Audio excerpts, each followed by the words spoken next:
பிரபல மூத்த பின்னணி பாடகியான ஜமுனா ராணி அவர்கள் வயது மூப்பு காரணமாக இறந்து போயிருக்காங்க அப்படிங்கிற செய்தி வெளியாகி எல்லோருக்கும் மிக பெரும் ஒரு சோகத்தை ஏற்படுத்தியிருக்கு.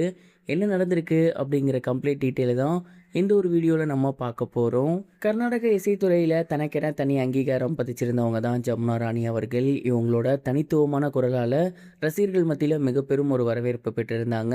1958ஆம் ஆண்டு தமிழ் சினிமாவுக்கு இவங்களோட குரல் அறிமுகமாக இருந்துச்சு. இவங்களோட குரலில் வந்திருந்த பாடல்கள் எல்லாமே மிக பெரும் ஒரு ஹிட் அப்படின்னு தான் சொல்லணும். குறிப்பாக சொல்லணும் அப்படின்னா, யாரடி நீ மோகினி, மாமா மாமா மாமா, இது மட்டும் இல்லாமல் எல்லாருக்கும் ரொம்ப பிடித்தமான பாடலான செந்தமிழ் தென்மொழியால் போன்ற பாடல்கள் எல்லாமே ரசிகர்கள் மத்தியில் மிக பெரும் ஒரு வரவேற்பை பெற்றிருந்துச்சு. அண்ட் இவங்களோட குரலுக்கு மிக பெரும் ஒரு தனித்துவமான அடையாளம் இருந்துச்சு. தமிழ், தெலுங்கு, கன்னடம் அப்படின்னு ஏகப்பட்ட லாங்குவேஜஸில் கிட்டத்தட்ட 6000க்கும் மேற்பட்ட பாடல்கள் இவங்க பாடியிருக்காங்க. தமிழில் இவங்க கடைசியாக பாடியிருந்த பாடல் அப்படின்னா, கமலஹாசன் அவர்களோட நடிப்பில் வந்திருந்த நாயகன் படத்தில் நான் சிரித்தால் தீபாவளி அப்படிங்கிற பாடல் பாடியிருந்தாங்க.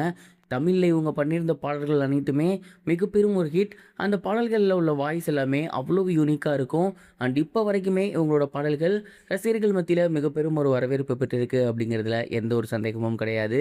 88 வயதான ஜமுனா ராணி அவர்கள் சமீப காலமாகவே உடல்நலக்குறைவினால் பாதிக்கப்பட்டிருந்தாங்க.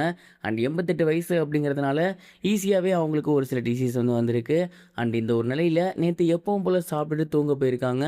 ஆனால் அப்போ வயது மூப்பு காரணமாக அவங்க இயற்கை எழுதியிருக்காங்க அப்படிங்கிற செய்தி வெளியாகி எல்லோருக்கும் மிக பெரும் ஒரு சோகத்தை ஏற்படுத்தியிருக்கு. இந்த ஒரு நியூஸை அஃபிஷியலாக அவங்களோட ஃபேமிலி மெம்பர்ஸ் சோசியல் மீடியா பேஜில் ஷேர் பண்ணியிருக்காங்க. இந்த நியூஸ் வெளியானதை தொடர்ந்து ஏகப்பட்ட திரைப்பிரபலங்கள், இசைத்துறையில் இருக்கக்கூடியவங்க எல்லாருமே தங்களோட கண்டோலன்ஸை பதிவு பண்ணி வந்துட்டு இருக்காங்க. அதுலேயும் குறிப்பாக சித்ராமா ரொம்ப எமோஷ்னல் ஆகிட்டாங்க அப்படின்னு தான் சொல்லணும். இந்த ஒரு ஆண்டு என்னால் ஏற்றுக்கவே முடியலை. ஏற்கனவே என்னோட அம்மா ஜானகி அம்மா அவர்களை சமீபத்தில் தான் நான் இழந்திருந்தேன். அதை தொடர்ந்து இன்னொரு அம்மாவையுமே நான் இழந்துட்டேன் அப்படின்னு தான் சொல்லணும். சமீபத்தில் கூட இவங்க நான் நேரில் பார்த்தேன், எப்படி இருக்காங்கன்னுலாம் கேட்டிருந்தேன். அப்பப்போ கால் பண்ணியும் பேசுவேன். ரொம்ப ஒரு நல்ல மனுஷங்க அப்படின்னு தான் சொல்லணும்.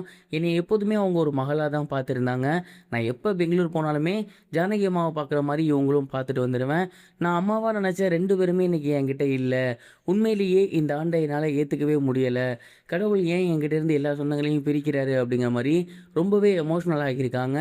மேலும் ஜமுனா ராணி அவர்களோட ஆத்மா சாந்தி அடையணும், அம்மாவோட ஆத்மா சாந்தி அடையணும் அப்படின்னு எப்போதுமே நான் கடவுள்கிட்ட வேண்டிப்பேன் அப்படிங்கிற மாதிரியும் சொல்லியிருந்தாங்க. சித்ராமா ரொம்பவே எமோஷ்னலாக பிரேக் டவுன் ஆகியிருந்தாங்க அப்படிங்கிறத அவங்களோட பேச்சை பார்த்தாலே நம்மளால் புரிஞ்சிக்க முடியுது. ஜமுனா ராணி அவர்கள் கிட்டத்தட்ட 6000 பாடல்கள் பாடியிருக்காங்க. இன்றைக்கி அவங்க நம்ம கூட இல்லை அப்படின்னாலுமே அந்த பாடல்களின் வாயிலாக அவங்களோட புகழ் என்றைக்குமே நம்ம கூட இருக்கும் அப்படிங்கிறதுல எந்த ஒரு சந்தேகமும் கிடையாது. இது வரைக்கும் கனெக்டிங் டிவிக்கு சப்ஸ்கிரைப் பண்ணனா மறக்காமல் சப்ஸ்கிரைப் பண்ணிக்கங்க. உடனடி அப்டேட்ஸ் பெறுவதற்கு நோட்டிஃபிகேஷன் பெல்லையும் கிளிக் பண்ணிக்கங்க.